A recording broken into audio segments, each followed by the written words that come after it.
প্রতিদিন বছরের পর বছর, দিনের পর দিন, সপ্তাহের পর সপ্তাহ যদি কেউ একই হালাতের উপরে থাকে, তাইলে আল্লাহর কথা শুনলো কি আর বুঝলো কি? সামান্যতম কোনো মানসিকতা পরিবর্তন, অনুশোচনা, আক্ষেপ, আফসুস কিছুই নাই। যেমন আছে তো আছেই, যেমন চলতেছে তো চলতেছেই। এটা আসলে উচিত না। একজন মুমিন মুসলমানের দায়িত্ব এটা, প্রতিনিয়ত আল্লাহর দিকে আগাবে, আখিরাতের দিকে এগিয়ে যাবে, জান্নাতের দিকে এগোবে, একটু একটু করে হোক। নফস ধোঁকা দিবে, শয়তান ধোঁকা দিবে, গুনাহ করতে মন চাইবে বা গুনাহ হয়েই যাবে, ঠিক আছে, আবার ঘুরে দাঁড়াবে, আবার তওবা করবে, আবার গুনাহ ছেড়ে দেওয়ার মতো সিদ্ধান্ত নেবে, নতুন করে আবার প্রেরণা যাবে। এইভাবেও যদি কেউ চলতে থাকে, তো প্রত্যেক গুনার কারণে আল্লাহর রাগ আসে, আর নেকির কারণে আল্লাহর রহমত আসে। তো আল্লাহ তাআলা নিজে বলছে, বান্দা শোনো, সাবাকাত রাহমাতি আলা গাদাবি, আমার রাগের উপরে আমার রহমত চলে, অর্থাৎ আমার রাগের চাইতেও রহমত আগে আসে। তাহলে অতএব নফসের সাথে, মনের চাহিদার সাথে এবং শয়তানের সাথেও যদি কেউ ধাক্কাধাক্কিও করে, যে শয়তান তাকে একবার গুনাহ করায় ফেলছে, আরেকবার সে হিম্মত করে আবার ফিরে দাঁড়াইছে যে না, আমি গুনাহ করব না, এইভাবেও যদি ধাক্কাধাক্কি চলে, তাইলেও একদিন আল্লাহর রহমত গালেব হয়ে প্রভাব বিস্তার করে আল্লাহ দয়া করে তাকে পুরাপুরি গুনাহ ছেড়ে দেওয়ার হিম্মত দান করে। কিন্তু আমার কোনো মানসিকতাই নাই, আগ্রহই নাই, আমার এই ব্যাপারে কোনো প্রস্তুতিই নাই, ইচ্ছাই নাই, তাইলে আর হবে কেন? মানুষ অনেক সময় বলে যে বেটা সে নবীনগর যাবেই না, যত জোরাজোরি করো তুমি, হে যাইতেই না, তার কোনো যাওয়ার ইচ্ছাই না, তুমি জোর করলে হবে কেন? এজন্য গুনাহ থেকে ফিরবার জন্য, আল্লাহর ইবাদতে অভ্যস্ত হওয়ার জন্য হাকিমুল উম্মত মুজাদ্দিদুল মিল্লাত হযরত মাওলানা শাহ আশরাফ আলী থানভী রাহমাতুল্লাহ আলাইহি তিনি বলছেন, তিনটি জিনিস জরুরি। এক নাম্বার হলো এরাদা, ইচ্ছা। মনের মধ্যে একটা ইচ্ছা হইতে হবে, নিয়ত হইতে হবে যে আমি গুনাহ ছাড়ব, আমি নেকি করব, এটা তার অন্তরের মধ্যে নিয়ত হইতে হবে, অন্তরের মধ্যে ইচ্ছা থাকতে হবে, এরাদা করতে হবে। এরপরে দুই নম্বরে হলো হিম্মত, যথাসাধ্য সর্বোচ্চ চেষ্টা দিয়ে হিম্মতের সাথে গুনাহ থেকে বাঁচার চেষ্টা করতে হবে। কলিজা ছিঁড়ে যাইতেছে, মন চাইতেছে বেশি, তবুও মনেরে বুঝাইতে হবে, ফিরাইতে হবে, হিম্মত করতে হবে যে না, আমি গুনাহ করবই না, আমি মিথ্যা বলবই না, আমি সত্য বলেই যাব, আমি আমার আল্লাহর নাফরমানি করবই না, আমি ফজরের নামাজ পড়বই, ঘুমাবো না, উঠবই আমি। এই যে এরকম একটা হিম্মত, এটা সারা মানুষ ইবাদত আমলের মধ্যে পারবে না, হিম্মত লাগবে, একটা মজবুত ইচ্ছা শক্তি তার লাগবে। তাহলে এক নাম্বার হলো এরাদা, ইচ্ছা, নিয়ত। দুই নাম্বার হলো হিম্মত, যথাসাধ্য গুনাহ থেকে বেঁচে থাকা, ইবাদতের উপরে জমে থাকা। আর তিন নম্বর হলো দোয়া, আল্লাহর কাছে দোয়া করতে হবে, চাইতে হবে আল্লাহর কাছে, আল্লাহ আমি তো আশা করছি, চেষ্টা করতেছি, আপনি আমারে তৌফিক দেন, আপনি আমারে তৌফিক দেন, গুনাহ থেকে বাঁচান, নেক আমল করার মতো যোগ্যতা দেন। সবাইকে বললাম, এটা আমাকেও বললাম, জওয়ান বুড়ো সবাইকে বললাম। আপনি যদি গুনাহকে গুনাহই মনে না করেন, আপনি যদি নেকিকে প্রয়োজনই মনে না করেন, তো আপনার নেকি বাড়বে কেমন, গুনাহ ছুটবে কেন? আপনার তো ছেড়ে দেওয়ার কোনো মানসিকতাই নাই, আগ্রহই না। এটা জরুরি বিষয়। এরাদা, হিম্মত, দোয়া, মনের ইচ্ছা, সর্বোচ্চ চেষ্টা, আল্লাহর কাছে চাওয়া, তিনটা মিললে ইনশাআল্লাহ আল্লাহর পথে চলা সহজ, আল্লাহই সহজ করবে। হযরত মুসা আলাইহিস সালাম একদিন আল্লাহকে জিজ্ঞেস করছিলেন যে আল্লাহ, আপনাকে পাওয়ার উপায় কি? বলছে দা নাফসাকা ওয়া তাআল। আল্লাহ বলছে মুসা, নিজেকে ভুলে যাও, তোমাকে ছেড়ে দাও, মানে তোমার মনের চাহিদাকে তুমি বাদ দাও, আর মনের চাহিদাকে বাদ দিয়ে আমার কাছে চলে আসো, দেখবা আমারে পাইয়া যাবে। তুমি যদি বলো যে আমার মনে যা চায় আমি তাই করব, তো কোনোদিনও আল্লাহকে পাইবে না, আখিরাত মিলবে না, জাহান্নাম থেকে বাঁচা যাবে না। ইন্নান নাফসা লাআম্মারাতুম বিসসু, কোরআনুল কারীমের মধ্যে আছে, আল্লাহ তাআলা বলছে মানুষের নফস, মানুষের মনের চাহিদা প্রচন্ড বেশি, সারাক্ষণ মানুষকে গুনাহের প্রতি আদেশ করে, গুনাহের প্রতি, গুনাহের প্রতি। নফস, মানুষের মনের চাহিদা মানুষকে বারবার বারবার গুনাহ করতে আগ্রহী করে। এজন্য চোখ নামাইতে ভিন নারী থেকে দিল বলে কম, তাকাইতে বলে বেশি। সবাই আমরা কল্পনা করে দেখি, মনে যেন ভেতর থেকে কে যেন বলতেছে দেখো, দেখোস না, দেখবি না, আর একটু দেখে ফেল, কিন্তু দেখবা না, সাবধান, আল্লাহ তাআলা দেখতেছেন, আল্লাহ তাআলা হিসাব রাখছেন, ডানে বামে ফেরেশতা লিখতেছে, হাসরের ময়দানে বিচার হবে। এই কথাটা মনে করানো ভিতর থেকে, এটা কম, এটা কম। এজন্য আল্লাহ তাআলা বলছেন মানুষের মনের চাহিদা মানুষকে গুনার প্রতি বেশি ধাবিত করে, গুনাহের প্রতি।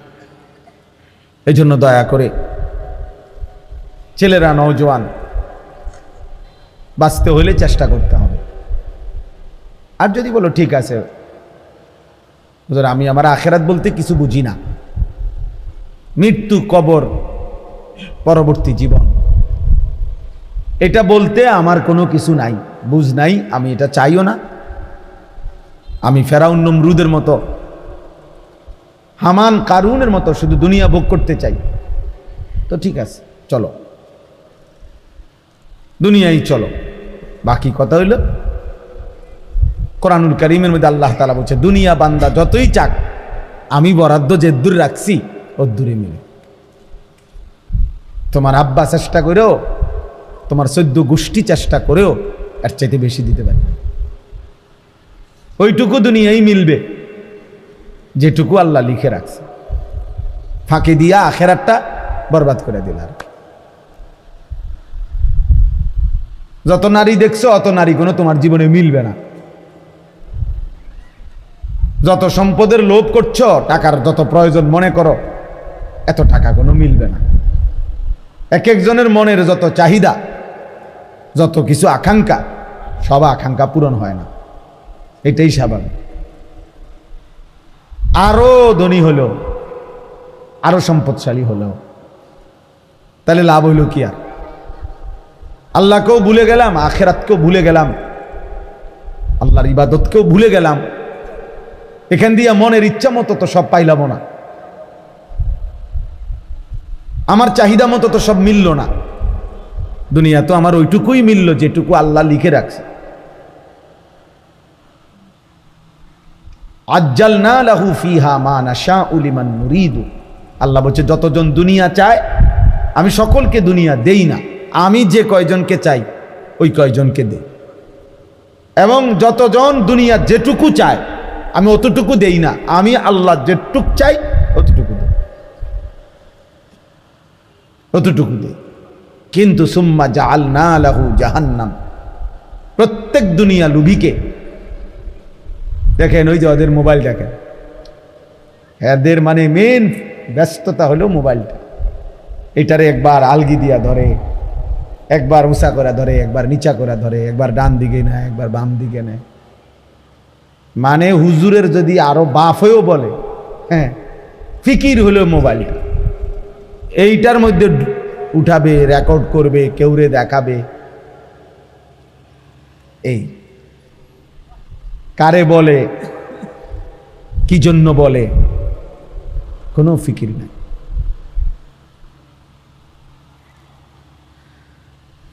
এটাই আমার জীবনের বড় আফসোস। আমি সব সময় বেশি আফসোস করি যে মানুষ তো মাঝে মধ্যে একটু স্থির হয়। মানুষ তো একেবারে মাতাল লোকও তো মানুষে মাঝে মধ্যে তালাইয়ে যে নেশা করে, নেশাখোর, সেও তো 24 ঘন্টা নেশা করে না, মাঝে মাঝে তার নেশার ঘোর কাটে, স্বাভাবিক হয়। যখন আবার নেশা করে তখন হয়তো মাতাল হয়, কিন্তু নেশা মুক্ত অবস্থায় তো কিছু সময় স্থির থাকে। কিন্তু মোবাইলের আসক্ত এই নেশা করে 1 মিনিট থামে না, 1 মিনিটও থামে। রাত নাই, দিন নাই, সকাল নাই, একটাই কাজ, একটাই ফিকির, একটাই জীবন, একটাই স্বপ্ন, একটাই জীবন। 24 ঘন্টা মোবাইলটা। কি বাথরুম, কি পেশাবখানা, কি খাদ্য খাবার, ঘুম, ঘুম থেকে উঠা, ঘুম থেকে যাও, ঘুম যাওয়া। আহা, জীবনটা যেন অক্টোপাসের মতো বেঁধে ফেলছে, শয়তান বেঁধে ফেলছে। আফসুসের বিষয় ভাইয়া, আফসুসের বিষয়। মাঝে মাঝে তো আলাদা হওয়া উচিত গুনার থেকে, যে সারা দিন রাত মোবাইল এটা দিয়া করিটা কি? আমার কি কোনো আল্লাহ নাই? আমার কি কোনো রাসূল নাই? আমার কি মৃত্যু হবে না? আমার কি আখেরাত হবে না? আমি এখন আসতেছি বাখরনগর, কোম্পানিগঞ্জের পরে পরে যে স্টেশন, ও প্রাইভেট কার বাড়ি দিছে, অটোতে মনে হয় একজন লোক দেখছি পড়ে রয়েছে, জ্যাম বাইজা গেছে, কম্বাটার মাছার পানি দিতেছে। এই জিন্দিগি। যে যখন আহত হয় তখনই মনে পড়ে যে আল্লাহর কথা। পাওটা যখন ভাঙ্গা যায়, হাতটা যখন ছুটে যায়, মোটরসাইকেলটা যখন অ্যাক্সিডেন্ট করে, তখনই মনে পড়ে আল্লাহ বলতে কিছু আছে। তখনই শুধু আল্লাহকে ডাকার কথা মনে। আর নাই তো এর আগে মাতাল, একবারও ভাবে না যে এই রোডে তো আরো মানুষও গাড়ি চালাইতেছে, আমি মোটরসাইকেলটা একটু সাবধানে চালাই। এটা তো আর আমাকে বাড়ির উঠান না। সিদ্ধান্ত এটাই, যতক্ষণ আল্লাহকে যেন বলছে, আল্লাহ যতক্ষণ পর্যন্ত তুমি ঠ্যাং ভাঙ্গা না দিবা, মাথা না ফাটাইবা, ততক্ষণ চালাম। যতক্ষণ পর্যন্ত আল্লাহ জীবন যৌবন ধ্বংস করে না দিবা, শরীরের সক্ষমতা, ততক্ষণ দেখতে থাকবো নারী।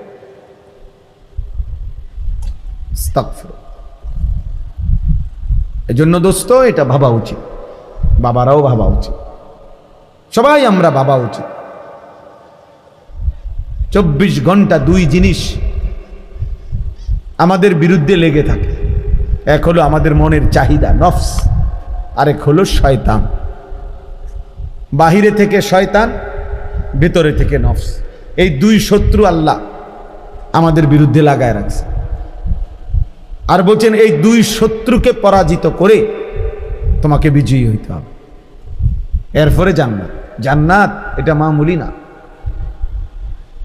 জান্নাত 2টা রুম আর একটা বারান্দা না। জান্নাত শুধু এক তরকারি আর ডাইল আর আলু ভর্তা দিয়ে ভাত খাওন না। জান্নাত শুধু 2-4 আইটেমের ফল ফলাদির নাম না, জান্নাত অনেক। ইজা রাআইতা সাম্মা রাআইতা নাঈমান ওয়া মুলকান কাবীরা। আল্লাহ বলেন আমার বান্দা যখন জান্নাত দেখবে কেবল দেখতেই থাকবে, বারবার চোখ ফিরাইয়া ফিরাইয়া দেখবে, দেখতে দেখতে সে বুঝবে তাকে আল্লাহ তাআলা নিয়ামতে ভরা এক বিশাল সাম্রাজ্য দান করেছে। মুলকান কাবীরা, বিশাল সাম্রাজ্য, বিশাল এরিয়া না, বিশাল সাম্রাজ্য। সবচেয়ে ছোট জান্নাত আল্লাহ নবী সাল্লাল্লাহু আলাইহি ওয়াসাল্লাম বলছেন 10 দুনিয়া বরাবর, 10 দুনিয়া বরাবর। সর্বশেষ যেই লোক জান্নাতে যাবে তার জান্নাত। আমরা যেমন নবীকে বিশ্বাস করি, খোদার কসম এই কথাও আমি কমপক্ষে ইয়াকিনের সাথে বিশ্বাস করি। আলহামদুলিল্লাহ, কারণ আমরা বিশ্বাস করি আল্লাহর এই কথা, রসুলের এই কথার মধ্যে এক জাররা পরিমাণও সন্দেহ নেই। তোমরা বেনামাজি যুবক, তোমাদের সন্দেহ হইতে পারে, তোমরা আসলে আল্লাহর ব্যাপারে সন্দিহান, এই জন্য সেজদা দাও না। তোমাদের কলিজায় এটা আছে হয়তো যে আল্লাহ বলতে কিছু নাই, অবশ্যই এই জন্য ও সন্দিহান, মূলত ও আখিরাতের ব্যাপারে সন্দিহান,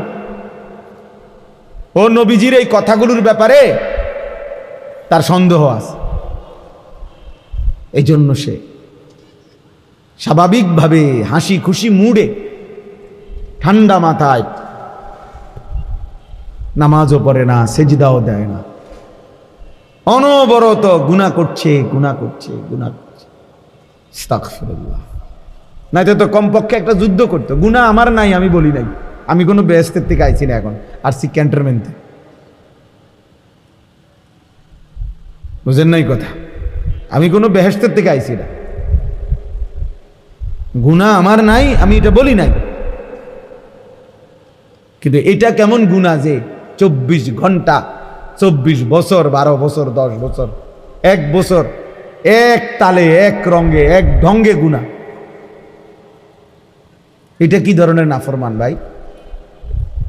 এ তো গাদ্দার, এ তো চূড়ান্ত বেয়াদব, এ তো নিকৃষ্ট বেয়াদব, এ তো হাইওয়ান, এ তো চতুষ্পদ জন্তু, যে গুনাহকে স্বাভাবিক বানায় নিছে। মিথ্যা বলে প্রতিদিন, চুরি করে প্রতিদিন, নারী দেখে প্রতিদিন, জিনা ব্যভিচারের দৃশ্য দেখে প্রতিদিন, সুদ খায় প্রতিদিন, ওজনে কম দেয় প্রতিদিন, কাস্টমারকে ঠকায় প্রতিদিন, হালাল হারামের কোনো পার্থক্য নাই প্রতিদিন, বিড়ি সিগারেট খায় প্রতিদিন, নাচ গান টেলিভিশন নর্তকী দেখে প্রতিদিন, কথায় কথায় গালি দেয় প্রতিদিন, ফজরের নামাজ পড়ে না প্রতিদিন। এই কি সাধারণ পাপী মনে করছেন? তো সীমা লঙ্ঘনকারী, এ তো সীমা লঙ্ঘনকারী, এ তো বেয়াদব, এ তো গাদ্দার। এই জন্য হাদিসে আছে আল্লাহর নবী সাল্লাল্লাহু আলাইহি ওয়াসাল্লাম বলছেন, কুল্লু উম্মতি মুআফান ইল্লাল মুজাহিরিন। আমার উম্মতের সমস্ত পাপীর গুনাহ তওবা করলে আল্লাহ মাফ করে দিবে, কিন্তু গুনাহকে যে প্রকাশ্যে করে বেড়ায়, গুনাহকে যে স্বাভাবিকভাবে করে বেড়ায়, গুনাহকে যে ধারাবাহিক করে বেড়ায়, সবার সামনে হাসতেছে, গালি দিতেছে, হাসতেছে, টেলিভিশন দেখতেছে, হাসতেছে, বিড়ি সিগারেট খাইতেছে, হাসতেছে, সুদের লেনদেন করতেছে, মানে গুনাহকে একদম প্রকাশ্য খুললাম খোলা, অর্থাৎ একেবারে দিবালোকের মতো স্বাভাবিকভাবে, লজ্জা সংকোচ, একটু বিব্রত, একটু লজ্জিত, কোনো অনুভূতিও নাই। আল্লাহর নবী বলছে এমন নাফরমান উম্মতকে আল্লাহ মাফ করবেন। এটা হাদিস, এটা হাদিস। সামনে দিয়া বয়স্ক লোক যায়, দাদা যায়, নানার বয়সী লোক যায়, আলেম ওলামা যায়, ওমা এই নাফরমান দাঁড়াইয়া আছে যে দাঁড়াইয়া আছে, মোবাইল দেখতেছে যে দেখতেছে, তার সামনে দিয়া মনে 30 জন লোক মসজিদে ঢুকছে, নামাজে গেছে, ওরা নামাজ পইরাও আবার মসজিদ থেকে বের হইয়া এদিক দিয়া গেছে, কিন্তু এই অপদার্থ মোবাইল টিপতেছে তো টিপতেই আছে, অথচ সে মুসলমানের বাচ্চা। এই তো গাদ্দার না? কথা বলেন না, এই গাদ্দার না? সে মানে কিরে এতগুলো মানুষ মসজিদে ঢুকলো আমার সামনে আবার বের হইল, একটা জলজ্জান্ত নামাজের ওয়াক্ত চলে যাচ্ছে, মসজিদের জামাত হয়ে গেল, আজান হইল, একামত হইল, আহা ওমা এটা কি নাফরমান, এটা কি হাইওয়ান, এটা মানুষের বাচ্চা হয় কেমনে, এটা মুসলমানের বাচ্চা হয় কেমনে? মুসলমানের ঘরে জন্ম নিলে এত বড় গাদ্দার হয় কেমনে? যে সামান্যতম লজ্জাত হওয়ার কথা যে জিন্নারিল্লাহ আমিও তো একজন মুসলমান, এতগুলো মানুষ আমার সামনে মসজিদে যায়, আমি কি যাব না? আমার কি কখনোই সময় হবে? চলো ভাই, এই জন্য এই আয়াত আমি পড়ছি। আল্লাহ তাআলা বলেন, ইয়া আইয়ুহাল্লাযীনা আমানু, হে ঈমানদারগণ, লা তাত্তাবিউ খুতুওয়াতিশ শাইতান, কোনোভাবেই বান্দা মুমিন তুমি না আমার উপরে ঈমান এনেছো বান্দা, আমি বড় খুশি হইছি বান্দা, তুমি মুমিন, তুমি মুসলমান, তোমাকে জন্মসূত্রে হয়তো আমি ঈমান দিয়েছি, অথবা কেউ যদি পরেও ইসলাম গ্রহণ করে তাকেও আল্লাহ বলছে তুমি আমার। সমস্ত ঈমানদার, আল্লাহ কোরআনে নিজে বলছে, মুমিন আল্লাহর বন্ধু। ঈমানদার কার বন্ধু? আল্লাহর বন্ধু। মুমিনের বন্ধু আল্লাহ, আল্লাহর বন্ধু মুমিন। এজন্য তাফসীরের মধ্যে আছে, ইয়া আইয়ুহাল্লাযীনা আমানু, হে ঈমানদারগণ, এই কথার আরেকটা অর্থ হলো হে আমার বন্ধুগণ। আল্লাহ বলছে হে আমার বন্ধুরা, বন্ধুগণ, হে আমার বন্ধুগণ, আল্লাহ তাআলা বলছে কোরআনুল কারীমের মধ্যে 89 বার, 8, 9, 89 বার আল্লাহ তাআলা এই শব্দ দিয়ে আমাদেরকে ডাক দিয়েছে, হে ঈমানদারগণ, হে আমার বন্ধুগণ। একবার দুইবার না ভাইয়া, 89 বার। কোন মা যদি একটানা 89 বার তার সন্তানকে ডাকে, এরপরেও যদি সেই সন্তান মায়ের কাছে না আসে, এই সন্তান কি পরিমাণ বেয়াদব। কোন বাবা যদি তার সন্তানকে 89 বার একটানা ডাকে, সেই সন্তান যদি বাবার ডাকে সাড়া না দেয়, এ কি পরিমাণ বেয়াদব। তো আল্লাহ তাআলা রব, মহান মালিক, আমার সৃষ্টিকর্তা, আমার শরীরের প্রতিটা বিন্দু বিন্দু যার ইশারায় এক সেকেন্ডের নিরাপত্তা, আমাদের বেঁচে থাকার অধিকার, সুস্থতা, স্বাভাবিকতা আল্লাহর দেওয়া। প্রতিনিয়ত যারা অ্যাক্সিডেন্ট হয়, কেউ কি নিজের ইচ্ছায় অ্যাক্সিডেন্ট হয়? কথা বলেন না। প্রতিনিয়ত যারা মারা যায়, তারা কি নিজের ইচ্ছায় মারা যায়? তাইলে আল্লাহ তাআলা যখন তার নিরাপত্তার চাদর সরিয়ে নেয় 1 সেকেন্ডের জন্য, 1 মিনিটের জন্য, তো বান্দা দুর্ঘটনায় পতিত হয়। তো এই জন্য প্রতি মুহূর্তে আল্লাহ তাআলা 24 ঘন্টা আমাদেরকে লালন করছেন, পালন করছেন। 24 ঘন্টা আল্লাহ তাআলা নিজে বলছেন, ইন্না রাব্বাকা লাবিল মিরসাদ, নিশ্চয়ই তোমার রব কঠোর নজর রাখছেন তোমাদের উপর, একদম কঠোরভাবে, এক সুতা, এক বিন্দু। আল্লাহ তাআলা বলেন, তুমি 1 সেকেন্ড, একটা নিঃশ্বাস বান্দা আমার নজরের বাহিরে না। আয়াহসাবু আল্লাম ইয়ারাহু আহাদ, আল্লাহ বলে আমার বান্দাকে জিজ্ঞেস করো, সে কি এটা মনে করে যে তাকে কেউ দেখে না? কি ব্যাপার, আমরা কেউ মনে করি এটা? ভাই বলো না, ছেলেরা ভাই বলো, আমরা কি এটা মনে করি যে কোনো একটা ঘন্টা এমন আছে, সপ্তাহের একটা দিন এমন আছে, রাতের একটা সময় এমন আছে যে সময় আল্লাহ আমাদেরকে দেখে না? এমন ঘন্টা কখন, এমন সময় কখন? এমন সপ্তাহ কখন? তাহলে তো আল্লাহ তাআলা বলছেন, ইয়া আইয়ুহাল্লাযীনা আমানু, হে ঈমানদারগণ, আমি ডাকছি তোমাকে, আমি ডাকছি বান্দা। এর চাইতে প্রিয় আর কি হইতে পারে? হাসান বসরি রাহমাতুল্লাহি আলাইহি বলছেন, একজন মুমিনের উচিত এই ডাকটা শুনবার পর গোটা পৃথিবী ভুলে গিয়ে আল্লাহর ডাকে কান পাতা শোনা, রাখো চুপ চুপ, আমার মালিক আমার মুনিব আমারে ডাক দিছে, আমি শুনি তিনি আমাকে কি বলছে। এটা ইনসাফের দাবি। কোনো মানুষ তার অফিসের বস, সিনিয়র কর্মকর্তা আপনার ডাক দিলে সে যেই পরিমাণ দৌড় মারে আর জি স্যার বলে। আমি ওই দিন আমারে আপনার একটা জেলার একজন পুলিশের এডিসি, উনি আমার একটা মাহফিলের দাওয়াত দিতে চাচ্ছে, এখন আমার নাম্বারে পায় না, তো আমার বুড়িচং থানার ওসিরে উনি ফোন দিছে ওইখান থেকে। ওসি আমাদের ফাঁড়ির যেই ইনচার্জ, ওনারে ফোন দিছে। ইনচার্জ আমার মহল্লার ওনার পরিচিত লোকরে বলছে, আপনি হুজুর কই, হুজুরে খুঁজে বাইর করেন এক্ষণ, আমার হুজুরের দরকার। স্যারে মানে বসে ফোন দিছে, এডিসি স্যার, পুলিশের এডিসি। এরপরে উনি ওই ইনচার্জ আমার কাছে আসছে দুপুরবেলা।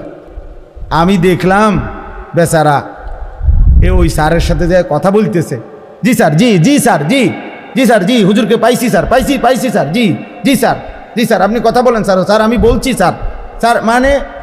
আমি বললাম, আরে ভাই আপনি থামেন, আমি আমারে বলতে দেন, আমি শুনি, স্যারের লগে আমি কথা বলি। দেখলাম উনি জি স্যার কইতে কইতে ওনার জান শেষ।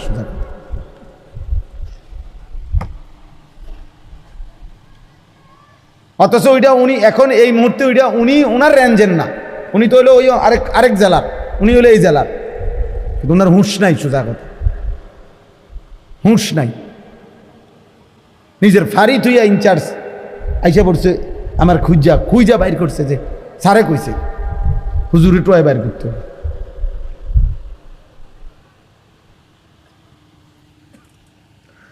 যাই হোক, তাহলে আমার বলার উদ্দেশ্য হলো, আমার আল্লাহ আমাকে ডাক দিছে, তার চাইতে বড় মালিক আর কে হইতে পারে? তার চাইতে আমার বেশি প্রয়োজন আর কার কাছে? তিনি ছাড়া আমার প্রয়োজন পূরণ করার আছে কি? আমার এক সেকেন্ডের একটা নিঃশ্বাস পৃথিবীতে আর দিতে পারবে কি? আমার এক সেকেন্ড বেঁচে থাকার অধিকার এই পৃথিবীতে আল্লাহ ছাড়া দেবে কি? কোন পৌঁছেগা হামে তেরে সওয়াব। থানভী রহমতুল্লাহ আলাইহি দোয়ার মধ্যে আল্লাহকে বলতেন, আল্লাহ আপনি ছাড়া আমগো খবর নেই কে? আপনি ছাড়া আমাদের কথা জিজ্ঞেস করে কে? আমাদের আছেই কে? আর এমনিতেও বাস্তব কথা হলো ছেলেরা, বাবা প্রিয় ভাই মনে রাখো ভাই, আমি সারাটা বছর বলছি, সারাটা বছর বলে যাই, বাস্তবিক অর্থে এই পৃথিবীর একটা বেঈমান, একটা কাফের, একটা মুশরিক, এই ইউরোপের কোন বেঈমান গোটা পৃথিবীর মধ্যে মুশরিকদের যত সংগঠন আছে, একেবারে জাতিসংঘ থেকে শুরু করে নিচ পর্যন্ত, খোদার কসম একটা বেঈমান এক সেকেন্ডের জন্য কলিজা দিয়া দিল দিয়ে আমাদের মুসলমানের ইমানদারের কোনো কল্যাণ কামনা করে না। যা বলে এগুলো ফাঁকা বলি, এগুলো হলো মৌখিক বলি, এগুলো হলো ফাঁকা সান্ত্বনা। মানবাধিকারের নামে, হিউম্যানিটির নামে ধোকা ধোকা ধোকা। নয়তো আজকে প্রায় ৭৮ বছর ৭৭ বছরের মতো ফিলিস্তিন সমস্যা, ফিলিস্তিনের মুসলমান নির্যাতিত আজকে ৭৮ বছরের মতো। জানেন আজকে ১.৫ বছর, আজকে ২ বছর,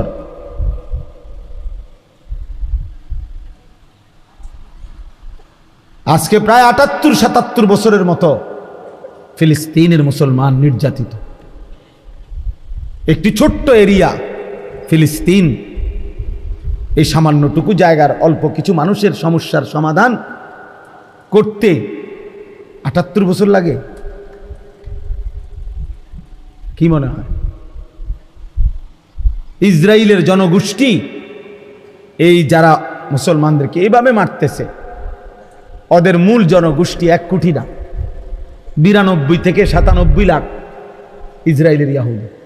মূল সারা দেশের জনসংখ্যা তাদের, সর্বমোট জনসংখ্যা হলো তাদের 1 কোটির নিচে। আমাদের ঢাকা শহরের এক কোণাতে বইয়া থাকে 1 কোটি মানুষ।